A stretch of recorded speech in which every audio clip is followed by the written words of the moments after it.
എന്റെ ലൈഫിലെ ഏറ്റവും മോശം സമയത്താണ് ഞാൻ നന്ദുവിനെ പരിചയപ്പെടുന്നത്. ജീവിതം വഴിമുട്ടി നിൽക്കുന്ന സമയം എന്നൊക്കെ പറയത്തില്ലേ, ആ സ്റ്റേജിലാണ് ഞാൻ നന്ദു എനിക്കൊരു മാരേജ് പ്രപ്പോസൽ കൊണ്ടുവരുന്നത്. ആ സമയം എനിക്ക് വീട്ടിൽ ഓൾറെഡി മാരേജസ് നോക്കുന്നുണ്ടായിരുന്നു. പക്ഷേ നന്ദുവിന്റെ പ്രപ്പോസൽ ആദ്യം വീട്ടിൽ സമ്മതിച്ചില്ല. ചിലപ്പോൾ ഞാനായിട്ട് കണ്ടുപിടിച്ചതാണ് എന്ന് അവർ തോന്നിയിട്ടുണ്ടാവും. അവരെ കുറ്റം പറയാൻ പറ്റില്ല. ഞാൻ എന്റെ ഫാമിലീനെ ഒരുപാട് ഇക്കാര്യത്തിൽ വിഷമിപ്പിച്ചിട്ടുണ്ട്. അതുകൊണ്ട് തന്നെ അച്ഛനൊട്ടും ഇൻട്രസ്റ്റ് ഇല്ലായിരുന്നു. ഒരിക്കൽ അച്ഛൻ നേരിട്ട് കണ്ട് സംസാരിച്ചപ്പോൾ അറിയില്ല എന്തുകൊണ്ടെന്ന്. പക്ഷേ പിന്നീട് ഭയങ്കര പോസിറ്റീവായിട്ടാണ് ഈ പ്രപ്പോസൽ കൊണ്ടുപോയത്. നന്ദു എന്റെ ലൈഫിൽ വളരെ അൺഎക്സ്പെക്റ്റഡ് ആയിട്ട് വന്ന ഒരാളാണ്.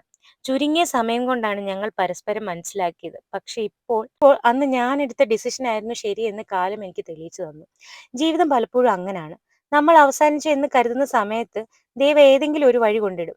പാസ്റ്റിനെ കുറിച്ച് വിഷമിച്ച് എല്ലാം അവസാനിച്ചു എന്ന് വിചാരിക്കുന്നിടത്ത് നിന്നാവും ചിലപ്പോൾ ശരിക്കും എല്ലാം തുടങ്ങുന്നത്. ഇപ്പോൾ ലൈഫിൽ എന്തൊക്കെ സംഭവിച്ചാലും നിനക്ക് ഞാനുണ്ട് കൂടെ എന്ന് പറയാൻ ഒരാളുണ്ടെങ്കിൽ അതൊരു പ്രചോദനം തന്നെയാണ് ജീവിക്കാൻ. എന്റെ ലൈഫിൽ സംഭവിച്ച ഏറ്റവും ബെസ്റ്റ് പാർട്ട് നന്ദുവിനെ ലൈഫിൽ സ്വീകരിച്ചതാണ്. എന്ത് സംഭവിച്ചാലും എല്ലാം കളഞ്ഞ് നിനക്ക് വേണ്ടി ഞാൻ എന്ന ആ വിശ്വാസം ഇനി നിമിഷം വരെ അവൻ തെറ്റിച്ചിട്ടില്ല. ഒരിക്കലും എനിക്ക് കിട്ടില്ല, എന്റെ വെറും ആഗ്രഹങ്ങൾ മാത്രമാണ് ഞാൻ സ്വപ്നം കണ്ട ജീവിതം എന്ന് പറഞ്ഞ് കളിയാക്കുന്നവരുടെ മുമ്പിൽ ഇപ്പോൾ ഞാൻ സ്വപ്നം കണ്ടതിലും എത്രയോ ഉയരങ്ങളിലാണ് എന്റെ ജീവിതം എന്ന് മനസ്സിലാക്കുമ്പോൾ പറഞ്ഞു മനസ്സിലാക്കാൻ എനിക്ക് വാക്കുകളില്ല. ഇതിന് ഞാൻ അവനോട് എന്നും കടപ്പെട്ടിരിക്കുന്നു. കാരണം എന്നെ സ്നേഹിച്ചു തുടങ്ങിയ നിമിഷം മുതൽ എനിക്ക് വേണ്ടി എന്റെ നിഴലായി എന്റെ ആഗ്രഹങ്ങൾ ഒരു തരി പോലും വേണ്ടാന്ന് വെക്കാതെ എല്ലാം മാറ്റിവെച്ച് ഏത് അവസ്ഥയിലും എന്നെ ചേർത്ത് പിടിച്ചത് അവൻ മാത്രമാണ്. ജീവിതം എപ്പോഴും സ്വർഗതുല്യമാകുന്നത് ആഗ്രഹിച്ച പോലൊരു ജീവിതം ഉണ്ടാവുമ്പോഴാണ്.